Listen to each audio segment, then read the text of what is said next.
안녕하세요. 반갑습니다. 이군영 강사입니다. 이번에는 3월 13일 날 일요일 날 시행되었던 제4회 동행 모의고사 헌법 과목을 해설을 한번 해볼 수 있도록 할게요. 자, 문제 1번 한번 보겠습니다. 대한민국 헌정사인데요. 자, 1948년도 재헌헌법 같은 경우는 지방자치 규정이 있었다. 그리고 단원제 국회를 운영했는데 우리가 제1차 개정헌법에서 양이라고 해가지고 1차 때 양원제로 바뀌었기 때문에 재헌헌법은 자연스럽게 단원제가 됩니다. 그 다음에 합의체 의결기관인 국무원을 두었는데요. 이게 현행 헌법에서는 국무회의에 해당한다고 볼 수가 있겠지만은 조금 성격이 다른데 이 국무회의는 현행 헌법에서는 심의기관에 해당을 합니다. 그래서 의결기관은 아니었는데 이 재헌헌법의 국무원은 의결기관이었다까지 정리해주면 좋을 것 같습니다. 맞는 질문이고요. 2번은 틀린 질문인데 다른 건 다 맞아요. 근데 직업의 자유 부분이 틀렸습니다.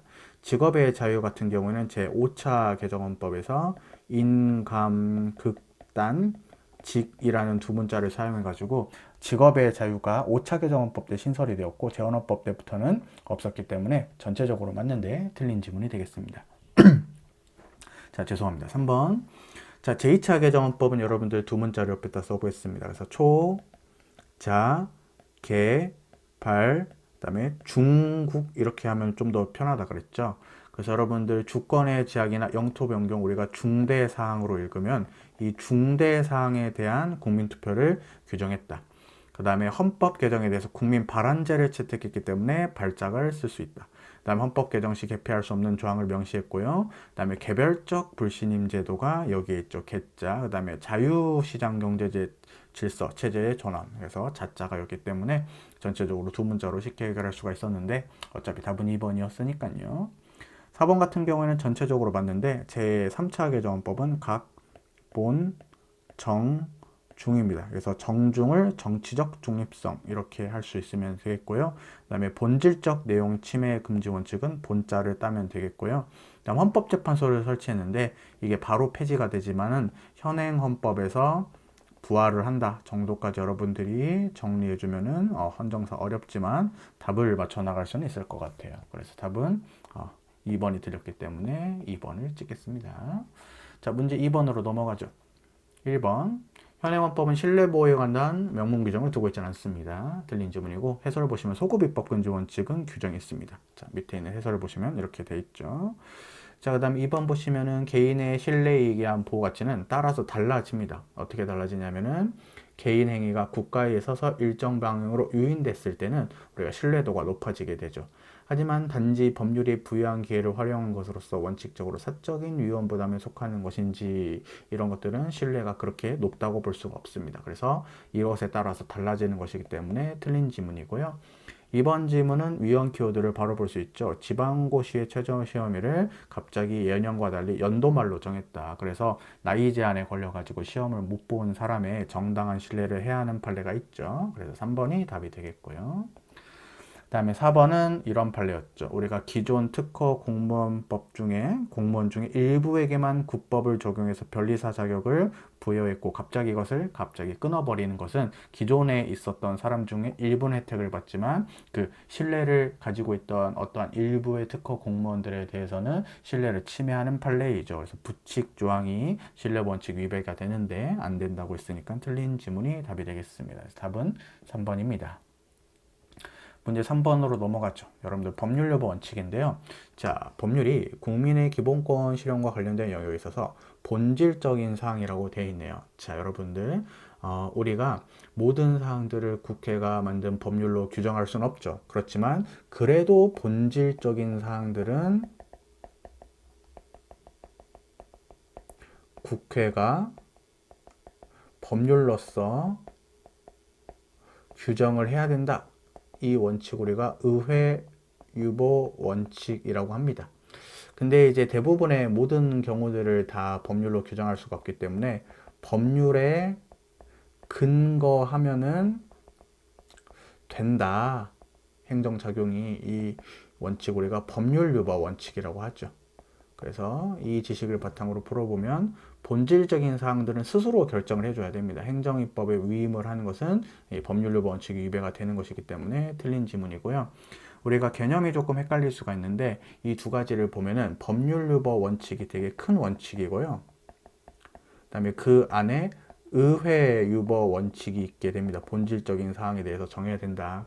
그래서 법률 유보 원칙과 의회 유보 원칙은 서로 다른 별개의 원리라고 볼 수가 없고 비슷한 원칙인데 그 범위에 따라서 달라질 뿐입니다. 본질적인 사항이냐 아니냐. 그래서 법률 유보 원칙이 의회 유보 원칙을 포함하는 그림으로 그릴 수가 있기 때문에 이것도 틀린 지문입니다. 그래서 1번, 2번 틀렸고 3번인데 이렇게 본질적 사항 이 무엇이냐라는 것은 개별적으로 정할 수가 없겠죠. 그래서 일률적으로 정할 수가 없겠죠. 그래서 일률적으로 획정되는 것이 아닌데 해설 부분을 조금 읽어보면은 우리 입법자가 형식적 법률로 스스로 규율해야 되는 사항이 어떤 것인가는 일률적으로 획정할 수가 없고 여러 가지를 고려해가지고 그때그때 개별적으로 결정할 수 있을 뿐이다 해가지고 이러한 문장을 보게 되면은 3번 질문이 틀린 것을 알 수가 있습니다. 그래서 3번이 틀렸기 때문에 나머지는 맞는데 우리가 법률 유보 원칙이라는 것은 국민의 기본권 실현과 관련된 문제에서 적용되는 것이지 기본권 규범과 관련이 없는 경우까지 준수되도록 요청되는 것은 아니다. 이렇게 여러분들이 4번이 답이 되겠다. 자, 문제 4번 읽어보죠. 1번 헌법 전문인데 우리나라 같은 경우에는 본문 앞에 전문이 있긴 있거든요. 우리나라 같은 경우는 본문이 전문 앞에 있긴 있는데 이 전문이 성문헌법이라고 했었을 때 필수적인 구성 요소는 아닙니다. 뭐 해설을 보시면 외울 필요는 없지만 오스트리아 헌법 같은 경우에는 성문헌법이지만 헌법 전문이 없을 수가 있습니다. 그래서 필수적 구성 요소가 아니다. 그러니까 우리나라 기준으로 했었을 때 이제 착각하기가 쉬운데 이러한 문장들이 법원직에서 나왔기 때문에 꼭 알아두어야 되겠다. 다음 2번인데 헌법 전문은 5차 개정헌법에서 처음으로 개정이 되었으면서 5, 7, 8, 9 이런 식으로 규정이 되어 있습니다. 그래서 개정이 되었다. 맞다. 그 다음에 3번인데요. 헌법 전문은 일반적으로 법률 해석의 기준이 됩니다. 그런데 이 3.1운동의 정신도 당연히 법률 해석의 기준으로 적용할 수가 있습니다. 근데 없기 때문에 틀렸고 이거랑 구별해야 되는 게 구체적인 기본권을 도출할 수는 없다. 이런 식으로 여러분들이 정리를 하면 되겠죠. 자, 3번이 답이 되겠고요. 4번인데 우리가 대한민국 임시정부의 법통을 계승하고 있으니까 이 일본군 위안부 피해자 할머님들에 대해서 훼손된 인간의 존엄과 가치를 회복시켜야 될 의무를 부담한다 해가지고 맞는 지문이 되니까 3번이 답이 되겠습니다. 자, 문제 5번으로 넘어가죠. 마라케시 협정 판례가 바로 보이네요. 마라케시 협정 판례도 국회의 동의를 얻어서 국내 법적인 효력이 있기 때문에 어떻게 할 수 있다. 이에 근거해서 처벌하거나 가중처벌하는 것도 가능하다. 죄형 법정주의 원칙이 위배되지 않는다. 해서 1번은 틀린 지문입니다. 2번인데 전체적으로 줄여보면 남북 합의서 이렇게 줄일 수가 있는데요. 조약도 아니고 국회의 동의도 필요 없습니다. 그냥 단순한 신서협정, 우리가 잘 지켰으면 좋겠다라고 하는데 법적인 구속력은 없는 조약은 아닌 것이다. 그래서 틀린 지문이고 3번인데요. 최근에 법행심에서 출제가 되었습니다. 이 시민적, 정치적 권리에 관한 국제규약이 우리가 조약으로 인정하고 있지만 어느 정도까지는 우리나라에게 영향을 미치지 않냐면 잘 보세요. 기존의 유죄 판결을 받은 양심적 병역 거부자들을 다 전과 기록을 말소해줘라 까지 우리가 영향을 받는다고 볼 수는 없습니다. 그래서 이 지문은 틀린 지문이 되겠다. 4번 지문은 어떻게 풀면 되냐면은 여기가 나열된 것을 다 외울 수가 없으니까 조약이 있는지를 잘 보면 된다 그랬죠. 근데 이제 4번을 전체적으로 읽어보면 없어요. 그래서 이게 헌법 제60조 1항을 그대로 열거한 것이구나. 그래서 4번이 답이 되겠습니다. 자, 6번 문제를 보겠습니다. 이것은 조금 줄여야 되겠네요. 자, 자기낙태죄에 대한 헌법재판소의 문구다. 옳지 않은 것을 골라봐라. 기억은 전체적으로 맞는 지문인데 여러 가지 고민을 한 결과를 반영하는 결정이다. 니은인데요. 자, 세 번째 줄부터 자기낙태죄 조항의 위헌 여부를 판단해야 되는데 임신한 여성의 자기결정권이랑 태아의 생명권을 헌법재판소는 직접적인 충돌을 안 시켰습니다. 이것은 의도적으로 좀 회피를 했다라고 설명을 해드렸는데 왜냐하면 이것을 직접적으로 충돌하게 되면은 태아의 생명권이 우선할 수가 있기 때문에 낙태죄가 위헌이 되지 못하고 합헌으로 남을 수 있는 가능성이 있게 되거든요. 그래서 우리가 직접적으로 충돌시키는 것은 아니고 약간 헌법재판소가 우회를 했다라고 생각을 하시면 되겠습니다. 그래서 틀린 지문이 되겠다. 디귿이죠. 우리가 여러분들 네 번째 줄까지는 맞아요. 뭐 태아가 생명권의 주체가 된다. 그 다음에 세 번째 줄에 태아가 헌법 제10조 2문에 따라서 생명이 보호가 돼야 된다라는 것은 맞는데 이 부분이 들렸죠. 우리가 인간 생명의 발달 단계에 따라 그 보호 정도나 보호 수단을 달리할 수 있죠. 우리 헌법재판소는 몇 주를 기준으로 제시했습니까? 22주를 기준으로 제시했다. 22주의 기준은 엄마 뱃속에서 나와서 모체로부터 독립을 해도 우리가 독립적으로 생존할 수 있는 가능성이 있는 시기를 말하는 것이다. 그래서 리을에 14주도 제기가 됐지만 헌법재판소는 14주를 받아들이지 않고 22주를 기준으로 받아들였기 때문에 이것도 틀리고 이것도 틀리다. 보호 정도나 보호 수단을 달리할 수 있다. 이런 부분이 틀렸기 때문에 옳지 않은 것을 모두 골라야 되니까 답은 3번이 되겠죠. 7번 보겠습니다. 평등권인데요. 1번은 전체적으로 맞는 지문이죠. 그래서 맞는 지문 취급하면 되고 2번 같은 경우인데요. 우리가 성별, 그 다음에 종교, 그 다음에 사회적 신분이 우리가 헌법 제11조라는 게 규정이 되어 있죠. 하지만 여기서 분명히 예시된 것이죠. 자, 성별, 종교, 사회적 신분을 절대 차별하면 안 된다? 아니죠. 절대적으로 차별을 금지할 것을 요구하는 것은 아니고 입법자에게 인정된 입법 형성권을 제한하는 것도 아닙니다. 입법자는 성별, 종교, 사회적 신분으로도 차별이 가능하다. 하지만 이제 합리적인 이유는 있어야 되겠죠. 자, 그렇기 때문에 2번 지문은 틀린 지문이다. 3번 지문은 설명을 얘기하는 것이죠. 자의심사의 경우는 쉬운 심사다. 그 다음에 네 번째 줄에 비례심사의 경우에는 여러 가지를 적정한 균형 관계가 이루어지는 것을 심사한다. 맞는 지문이고요. 4번의 자사고 판례는 여러분들 꼭 구별을 해야 되는데 우리가 학생과 그 다음에 학부모의 기본권 있었죠. 학생과 학부모의 기본권 중에 평등권이 침해가 됩니다. 어떤 게 우리가 위험 키워드를 딸 수가 있는데 자사고 지원 학생에게 우리가 중복 지원을 금지한 조항이 있었다. 조금 밀렸어요. 죄송합니다. 자, 이것은 우리가 비례 원칙을 위반하는 것이다. 평등권을 침해하는 것이죠. 여러분들 어떤 판례를 조심해야 된다 그랬죠? 학교 법인 측의 기본권을 침해하지는 않기 때문에 우리가 꼭 구별을 해야 됩니다. 학생 부분을 물어보는 것인지 아니면은 학교 법인, 학생 학부모를 물어보는지 학교 법인을 물어보는 것인지. 네, 4번은 여러분들 기존에 있었던 판례를 갖고 온 것인데 우리가 학생 부분을 물어봤던 것이기 때문에 차별성을 가진 것이라고 볼 수는 없다. 그래서 맞는 지문이 되겠죠. 답은 2번이 되겠습니다. 자, 문제 8번. 1번. 전체적으로 맞는 지문이죠. 재형법정주의라는 게 무엇이 범죄이고 그 다음에 형벌이 어떤 것인가, 국민의 대표로 구성된 입법부가 제정한 청문회 법률로 써야 된다. 원칙적으로 형식적 법률 의무를 의미한다. 맞는 지문입니다. 2번인데요. 자, 위험 키워드 바로 보이죠. 농협협동조합이든 신용금고 등 새마을금고 등 중소기업 중앙에 되게 많은데 어쨌든 농업협동조합의 이러한 정관이 정하는 행위 이외에 선거운동을 한 경우에 처벌을 한다라고 했었을 때 구성요건 조항 이렇게 은행들의 정관에 위임한 것은 재형법정주의 원칙에 위배가 되는 것이죠. 그래서 2번도 맞는 지문이다. 3번인데요. DNA 신원 확인 정보 같은 것은 처벌의 성격이 아니죠. 그래서 비형벌적 보안 처분이기 때문에 형벌 불소급 원칙, 소급입법 범죄 원칙이 적용되지 않는다. 맞는 지문입니다. 이것을 일부러 형벌 불소급 원칙으로 읽어줄 필요는 있어요. 왜냐하면 재형법정주의랑 관련된 것이기 때문에 그렇다. 그 다음에 4번인데요. 자, 여러분들 법원직 질문입니다. 노역장 유치 규정이죠. 노역장 유치 기간의 하한을 정한 것은 단순하게 우리가 벌금형을 대체하는 집행 방법을 강한 것에 불과한 것이 아니라 형벌에 유사하다 그랬죠. 형벌에 유사하기 때문에 형벌 불소급 원칙에 문제가 발생하죠. 그래서 전체적으로 틀린 지문이라고 볼 수가 있습니다. 그래서 답은 4번이 됩니다.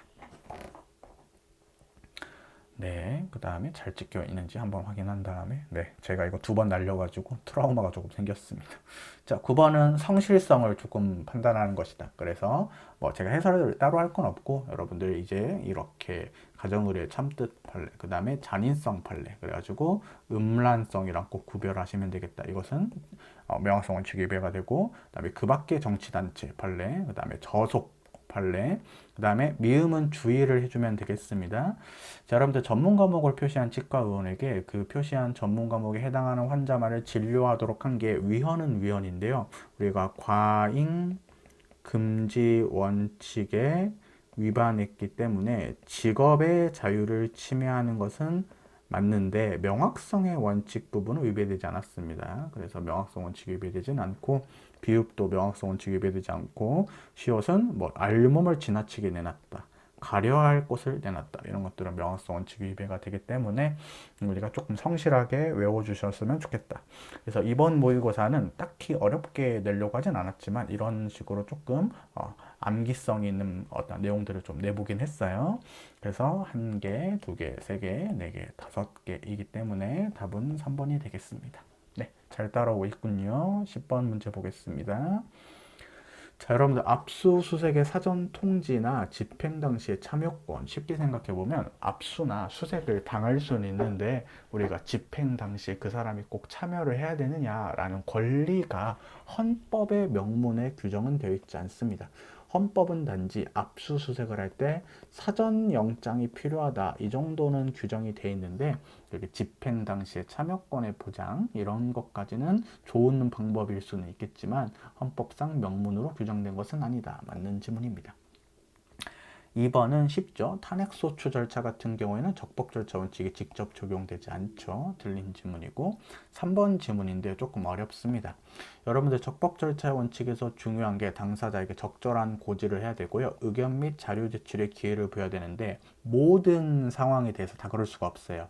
긴급성이 요구가 되거나 행정상 즉시 강제 아니면 뭐 현행범죄법 이런 같은 경우에는 의견 및 자료 제출의 기회가 누락되어 있을 수가 있습니다. 그렇다고 해가지고 무조건 그 법률이 적법 절차 원칙을 위반한 것이라고 볼 수는 없거든요. 그래서 3번 지문이 다 틀린 지문이고요. 자, 4번은 여러분들 일종의 공식을 알아야 되죠.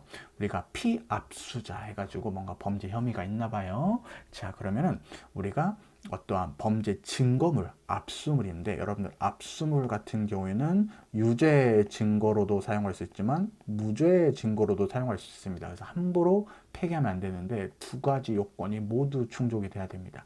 어떻게?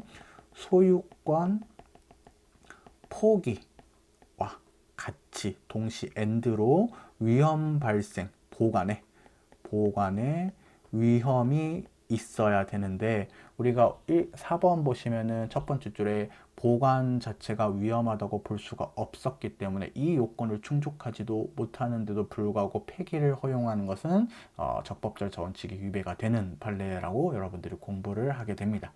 그래서 답은 옳은 것을 골라야 되니까 1번이 되겠습니다. 네, 11번 문제 볼게요. 네, 1번 지문은 우리가 범죄 증명을 인멸하거나 아니면은 형사법령에 저촉될 여지가 있었을 때 우리가 녹음 기록할 수 있는데 헌법에 위배되지 않는 판례인데 침해한다 했으니까 틀린 지문. 2번 바로 보이죠. 4급 이상 공무원들의 질병명을 공개했다. 이것은 사생활의 비밀과 자유를 침해한 것이다. 오케이. 자, 3번 판례인데 이것은 최신 판례입니다. 우리가 사관생도인데요. 우리가 군인이 되기 위해서는 제일 유명한 게 육군 사관학교가 있는데 이런 것들은 몰라도 되지만 여기는 이제 삼사관학교라고 해가지고 여기도 이제 군인들을 양성하는 곳인데요. 우리가 모든 사적 생활에서까지 술 마시지 말라라고 하는 것은 지나칠 수가 있겠죠. 그래서 이런 것들은 사생활의 비밀과 자유를 지나치게 제한한 것이다. 맞는 플레이고요.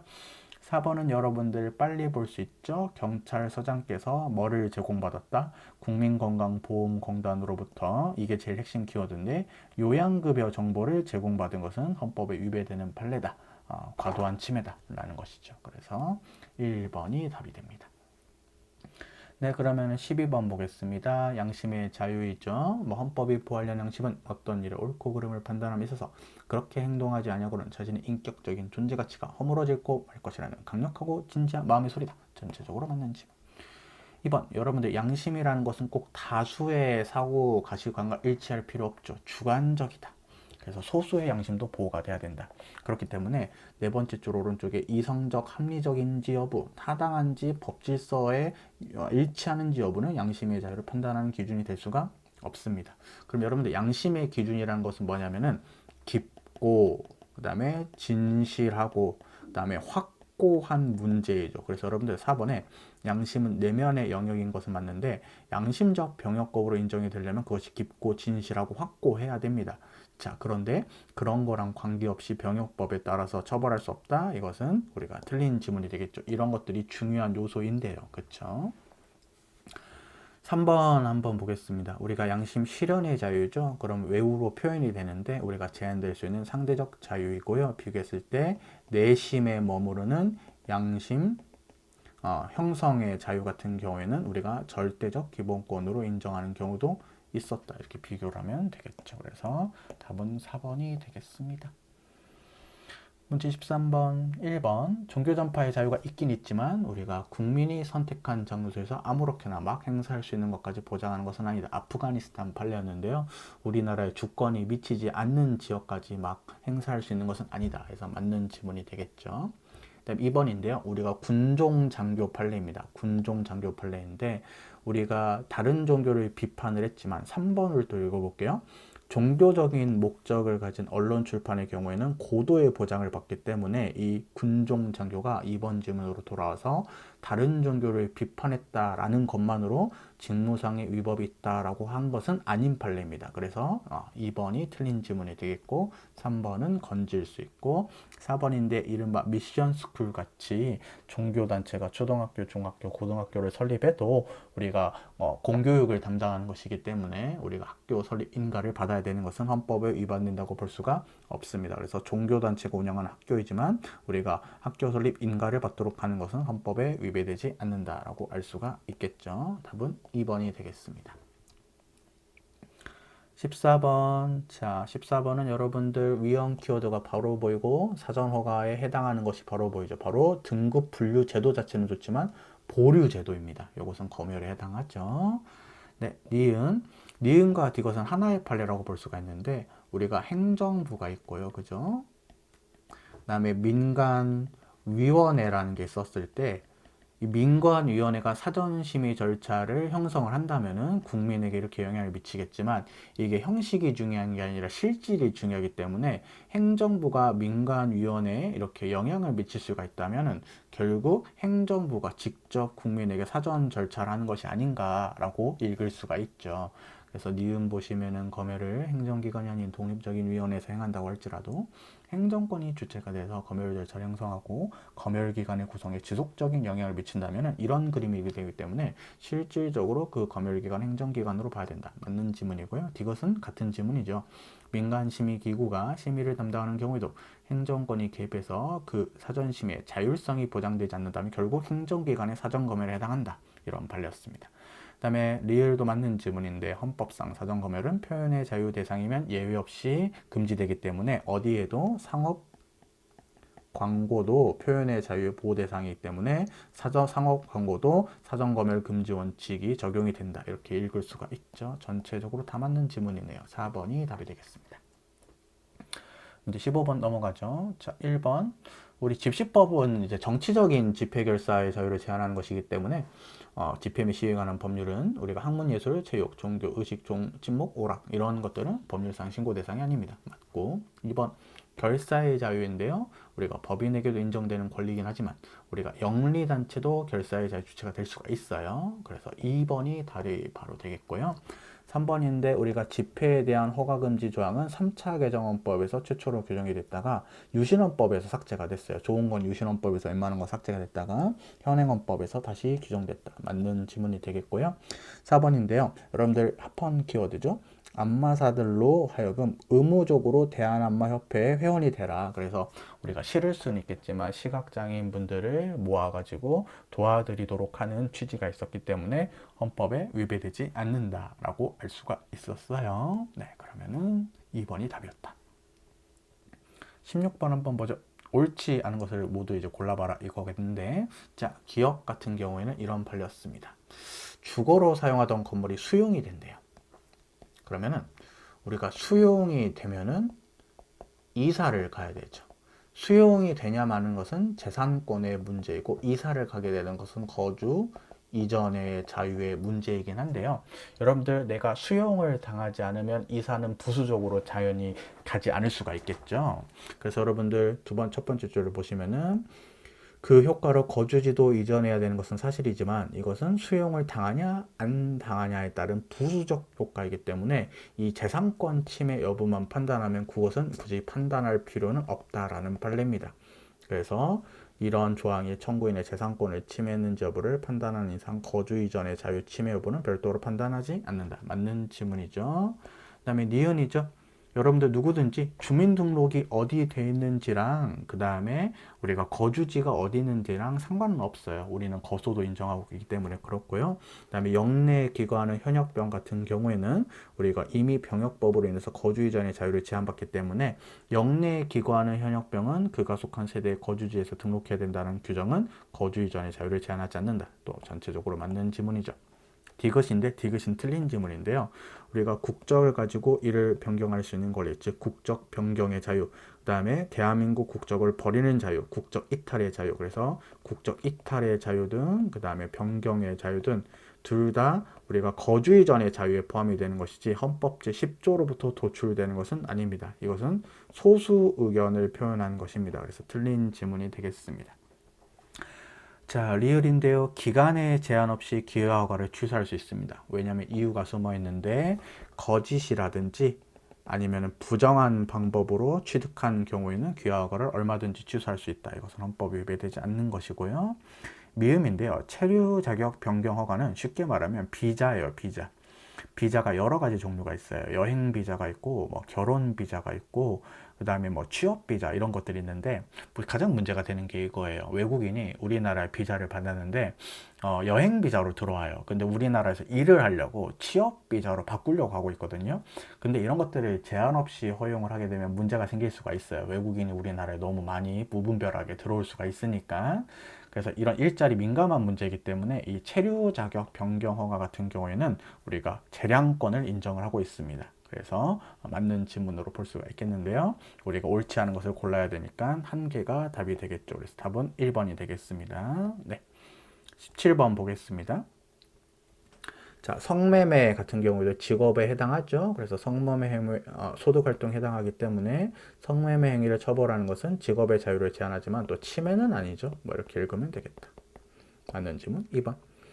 국가정책에 따라 정부의 허가를 받으면은 우리가 정부가 허가한 범위 내에서 소득 활동할 수가 있는데 외국인이 국내에서 누리는 직업의 자유, 이것은 우리가 직업 결정의 자유, 직업 선택의 자유로 읽으면 되겠죠. 여러분들 외국인이 우리나라에서 아무 직업이나 고를 수 있는 것을 헌법상 기본권으로 인정하지 않는다. 법률로서 인정할 뿐이다. 이렇게 잘 읽을 수가 있었습니다. 3번은 뭐 많이 나오는 지문이죠. 우리 직업 결정의 자유나 전직의 자유에 비해서 직업 수행의 자유에 대해서는 더욱 넓은 규제가 가능하다. 맞는 지문이고요. 한 번씩 이 직업 결정의 자유랑 직업 선택의 자유를 바꿔서 내기도 하니까 잘 읽으면 되겠습니다. 4번이 너무 쉽게 답인데 직업의 자유에 해당 직업에 합당한 보수를 받을 권리까지 포함되어 있다고 볼 수는 없습니다. 그래서 나머지는 이제 다 이렇게 의미가 없는 지문이고 4번 같은 경우가 틀린 지문으로서 답이 되겠습니다. 18번 문제, 이것도 여러분들 조금 정성이 필요하다. 그래서 기업 인정되죠. 니은 국가에 대한 구상권 인정이 되죠. 그 다음에 퇴직급여 및 퇴직수당을 받을 권리 인정이 되죠. 자, 리을 비과세 요건을 갖추었을 경우에 얻을 수 있는 이익이 뭐냐면은 이 세금이라는 게 여러분들 계속 바뀌게 되거든요. 그러니까 이것은 내가 뭔가 기여했다라든지 아니면 나에게 컨트롤할 수 있는 처분 권한이 있는 건 아니에요. 국가 정책에 따라서 바뀔 뿐이에요. 즉 단순한 기회라고 볼 수가 있어요. 이런 것들은 재산권성 인정이 안 됩니다. 이 세 가지가 법원행시에서 최근에 나왔죠. 그 다음에 미음인데 여러분들 내가 시의 대상에 포함된다 안 된다라는 것은 국가의 일방적인 선택에 해당하죠. 나에게 뭔가 컨트롤할 수 있는 권한이 없습니다. 단순한 기대에 해당하기 때문에 인정되지 않고 이동전화번호 같은 경우에는 여러분들이 다 각자 핸드폰 번호를 가지고 있겠지만 그것은 국가한테 빌린 겁니다. 여러분들이 그 이동전화번호를 소유할 수 없어요. 결국 이제 빌린 것이기 때문에 우리가 재산권을 인정을 안 하고요. 의료급여법상 의료급여수급권은 국가가 100% 다 지원을 하는 것이기 때문에 자기 기여가 인정되지 않아서 재산권성 인정이 안 되고요. 우편법에 의한 우편물의 지연 배달에 따른 손해배상 청구권은 법원직에서 나왔지만 우리가 재산권 인정이 되는 것이었습니다. 그래서 1개, 2개, 3개, 4개 골라가지고 2번이 답이 되겠습니다. 네. 잘 따라오고 계시군요. 19번은 문제가 길구만. 조금 줄이겠습니다. 잘 보이시죠? 이 정도면은 네, 조금 키워서 1번. 전체적으로 맞는 지문인데 우리가 이제 네 번째 줄, 다섯 번째 줄 보시면 네 번째 줄에 상대방의 고유한 권한을 침해서는 안 돼요. 그래서 지방의회의 경우에는 자기 권한 내에서 집행기관을 견제할 수 있는 것이지 법에서 인정하지도 않은 새로운 견제 장치를 만드는 것은 허용되지 않는다. 그래서 맞는 지문이고요. 2번도 우리가 지방자치 자치권이 있죠. 자치법권이 있습니다. 그 다음에 공무원에 대한 인사와 소수를 처우를 스스로 결정하는 것이 우리가 자치 조직권이라고 할 수가 있겠죠. 이것도 인정이 됩니다. 그 다음에 예산을 스스로 편성하는 집행이라고 합시다. 그래서 자치 재정권도 인정이 됩니다. 우리가 옛날에 법원직 시험에서 뭐가 나오냐면은 그러면 자치 사법권이 인정이 되느냐라고 했는데 이것은 여러분들 우리나라 도나 시가 각자 별도로 사법권 행사하는 것은 아니죠. 그래서 자치 사법권 인정이 안 되고 그다음에 자치 외교권까지도 인정되지 않는다라고 옛날에 법원직에서 나왔기 때문에 한번 체크를 해주시면 되겠습니다. 근데 지문 자체는 맞아요. 3번도 그냥 전체적으로 맞아요. 4번은 길어가지고 잘 못 찾는데 빨리 찾을 수가 있습니다. 여러분들. 자, 감사를 하겠다 이건데 누가 감사를 한대요? 감사원이 감사를 한답니다. 다섯 번째 줄에. 그럼 여러분들 보세요. 감사원은 다 감사할 수 있죠. 그래서 합법성 감사도 하고 합목적성 감사도 한대요. 이거 헌법 위배되지 않겠지요. 자, 그래서 중앙행정기관이나 장관 이렇게 하면 본질적인 내용을 침해할 수 있겠지만 감사원은 원래 다 털 수가 있기 때문에 본질적인 내용을 침해하는 것이 아니기 때문에 4번이 답이 되겠습니다. 네, 20번 넘어갈게요. 자, 부담금이죠. 특별한 목적을 통해서 걷어야 되는데 우리가 재정 조달을 위한 재정 조달 목적 부담금, 대표적으로는 여러분들 학교 용지 부담금이 있습니다. 말 그대로 학교를 지을 땅을 마련하는 부담금이다. 나번 오른쪽에 재정 조달 목적뿐만 아니라 부담금의 부가가치로서 국민의 행위를 특정한 방향으로 유도를 하거나 아니면 여러분들 여섯 번째 줄에 특정한 정책을 실현하기 위한 정책 실현 목적 부담금이 있다. 자, 대표적인 경우에는 국외 여행자 부담금이 있습니다. 그럼 여러분들 보세요. 우리가 전자, 이 학교용지 부담금, 즉 재정 조달 목적 부담금의 경우에는 그 돈을 쓸 때 목적이 실현이 되죠. 지출 단계에서 실현이 되는데 후자, 이 정책 실현 목적 부담금 같은 경우에는 그거를 걷는 단계에서, 그러니까 해외 여행 가는 사람들한테 한 2만 원씩 걷거든요. 그때 당시에. 그랬을 때 그걸 걷는 것부터 약간 국외 여행 가지 말고 국내 여행 가볼까? 이런 식으로 유도가 될 수가 있고요. 그 다음에 그러한 것들을 걷어서 우리가 어떠한 국내 문화 여행을 활성화시키는 데 쓸 수도 있겠죠. 그렇다면은 이 정책 실현 목적 부담금의 경우에는 공적 과제의 전부 또는 일부가 부담금의 부과 단계에서 이미 실현이 된다 해가지고 되게 길었는데 허무하게 맞는 지문입니다. 2번이 틀렸죠. 어떠한 공적 과제에 대해서 재정 조달을 조세로 할 것인지 부담금으로 할 것인지는 입법자에게 자유로운 선택권이 허용돼서는 안 돼요. 왜냐면은 일반적인 목적으로 쓸 거면 조세로, 그다음에 특별한 목적으로 쓸 거면 부담금으로 해야 되는데 잘못하면 부담금을 너무 남발할 수가 있어요. 그래서 자유로운 선택권이 허용돼서는 안 됩니다. 그래서 답은 2번이 될 건데 일단은 3번은 뭐 조세법률주의에 대한 내용이고 그 다음에 진정소급 과세 금지 원칙을 포함한다. 맞는 질문이고요. 4번인데 여러분들 조세 감면을 하는 것은 좋지만 결국 1년에 거둬야 될 세금은 정해져 있는데 누군가에게 세금을 깎아준다는 것은 결국 누군가가 세금을 내야 된다 이 말이거든요. 그래서 조세 감면의 근거도 법률로 정해야 되고 남용해서도 안 된다 이런 식으로 정리를 할 수가 있겠죠. 네, 답은 2번. 21번 보겠습니다. 자, 1번 탄핵 심판에 대한 내용이죠. 그래서 제5차 개정헌법에서 최초로 도입된 건 아닙니다. 그래서 제가 여러분들 해설했다가 표를 좀 준비했는데 재헌헌법 때부터 존재를 했다고 합니다. 그래서 두 문자를 따드렸던 기억이 나요. 사순환 진행하면서 탄, 헌, 심, 위, 헌 해가지고 우리가 그 공화국별로 해가지고 1948년 그다음에 1960년, 1962년 시작됐고 1972년이 시작됐고 1980년이 시작됐고 1987년이기 때문에 이런 식으로 조금 도움이 될 수 있도록 했습니다. 대놓고 1번이 틀렸다. 2번. 이것은 이제 예시 규정인데 전체적으로 탄핵소추의 대상이 된다. 이렇게 여러분들이 적어 놓으시면 되겠고요. 혹시 국회의원이 들어가 있으면 안 됩니다. 왜냐하면 자기가 자기를 탄핵소추할 수 없잖아요. 국회가 탄핵소추권이 있는데. 그래서 그렇게는 나온 적은 없어요. 근데 3번. 성실한 직책 수행 의무는 우리가 사법적 판단 대상이 될 수가 없죠. 왜냐하면 성실하다라는 것을 사법적인 기준으로 판단할 수가 없기 때문입니다.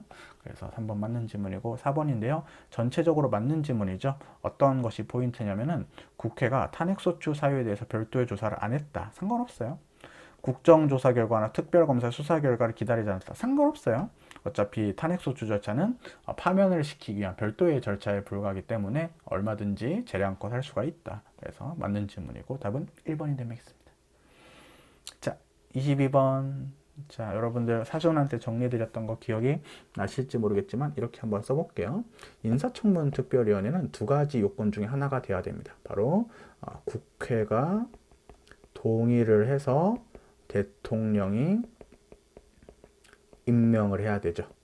혹은 333으로 뽑는 직렬이 있는데 그중 국회에서 선출하는 3명의 경우에는 우리가 인사청문 특별위원회다. 이 두 가지는 헌법, 헌재, 재판관이 있고 그죠? 그 다음에 중앙선거관리위원회 위원이 있었다. 자, 그럼 여러분들 우리가 헌법 조문을 잘 알아야 되죠. 국무총리는 여기에 해당합니다. 그래서 인사청문특별위원회, 대법원도 여기에 해당하죠. 그래서 인사청문특별위원회, 헌법재판소도 여기에 해당하죠. 인사청문특별위원회, 감사원장은 여기에 해당하죠. 그래서 인사청문특별위원회인데 이 사람들은 대통령 임명하긴 하지만 국회의 동의는 필요 없어요. 우리 여기에도 해당하지 않죠. 밑에 거에도 해당하지 않기 때문에 우리가 4개를 고를 수가 있습니다.